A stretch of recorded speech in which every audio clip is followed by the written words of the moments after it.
ఒక బీద నాన్న కన్స్ట్రక్షన్ సైట్లో చెమటోడుస్తూ ఇటుకలు మోస్తున్నాడు.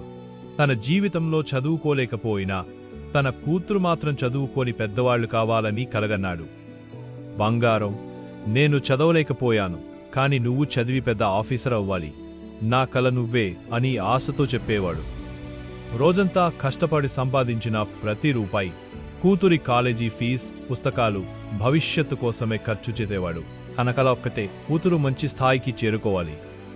కానీ కాలేజీలో కూతురు మారిపోయింది. చదువుకోవాల్సిన వయసులో బాయ్ ఫ్రెండ్తో తిరగడం మొదలుపెట్టింది.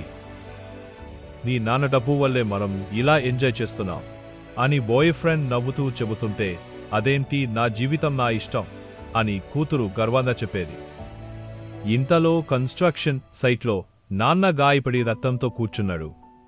తన భవిష్యత్తు కోసం అన్నీ త్యాగం చేసిన నాన్న కన్నీళ్లు కారుస్తున్నాయి.